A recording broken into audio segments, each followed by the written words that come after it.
Harta karun adalah sejumlah harta atau apa-apa sahaja barang bernilai tinggi yang tersembunyi ataupun sudah ditemui namun tidak diketahui asal-usulnya.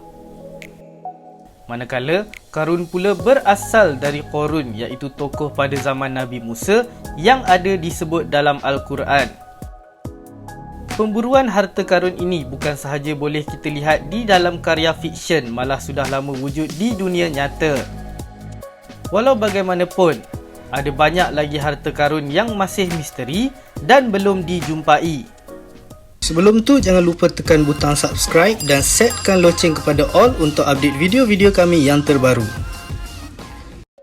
Harta Pulau Ock. Pulau Ock merupakan sebuah pulau kecil di Nova Scotia, Kanada dan tidak berpenghuni. Pada suatu ketika, seorang lelaki bernama Daniel McGrinis dan dua orang lagi rakannya telah menemui tapak itu yang dikatakan tersimpan harta seorang lanun terkenal bernama Captain Kidd. Mereka telah menggali kawasan itu. Lebih menarik, setiap 3 meter yang digali akan ada platform kayu yang diperbuat dari kayu oak. Selepas hanya menemui sebahagian dari harta itu, mereka terpaksa menghentikan penggalian selepas 30 meter kedalaman kerana merasakan sesuatu yang tidak baik akan berlaku. Emas Yamashita. Pemburu emas Yamashita merupakan tajuk bagi sebuah filem di Malaysia. Namun, tahukah anda emas Yamashita benar-benar wujud? Emas Yamashita merupakan hasil dari penjarahan tentera Jepun di Asia Pasifik semasa Perang Dunia Kedua. Lebihan harta itu sepatutnya dihantar ke Jepun bagi digunakan negara itu. Namun, tidak semua harta rampasan itu sampai ke Jepun kerana menjadi mangsa bom musuh dari pelbagai arah. Dikatakan ada antara harta karun itu disorokkan oleh tentera Jepun di kawasan berbukit di utara Filipina.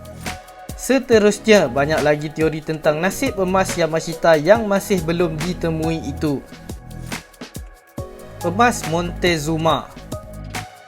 Suatu ketika dahulu, Meksiko dikuasai oleh Aztec dengan membina kerajaan yang megah, kaya dan makmur.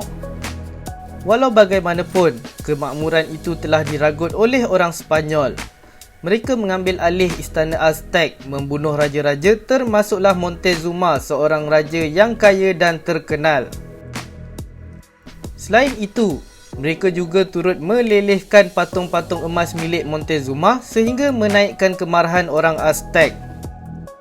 Orang Sepanyol yang telah diusir dari Tenochtitlan itu keluar bersama emas yang telah mereka lelehkan. Namun, terkandas kerana kapal terlalu berat. Mereka akhirnya mati bersama emas itu. Harta karun Nazi.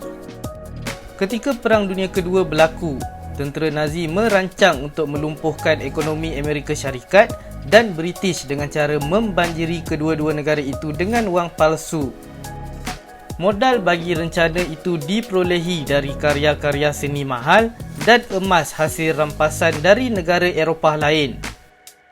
Walau bagaimanapun, rancangan yang diberi nama Operasi Ben Hart itu gagal setelah Nazi tewas dalam Perang Dunia Kedua.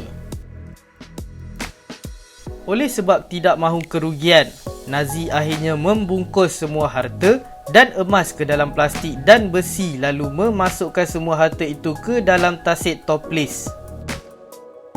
Salib Tucker. Pada tahun 1955, seorang pengembara bernama Teddy Tucker telah menemui sebuah salib emas seberat 22 karat di Bermuda. Hasil pemeriksaan mendapati salib yang diperbuat daripada emas tulen dan dihias dengan batu zamrud itu sebenarnya tinggalan harta kapal layar Spanyol San Pedro yang karam pada tahun 1594. Beliau turut menemui pelbagai artifak lain selain salib itu. Namun, salib itu kemudiannya dipamerkan di Muzium Akuarium Bermuda untuk tontonan umum. 1975, sesuatu yang tidak disangka-sangka telah berlaku. Salib itu telah dicuri dan digantikan dengan salib plastik. Hingga ke hari ini, salib itu masih misteri dan belum dapat dikesan pihak berkuasa. Kesimpulannya, kesan ketamakan manusia punca utama harta karun wujud dan seterusnya lenyap lalu menjadi misteri sehingga ke hari ini.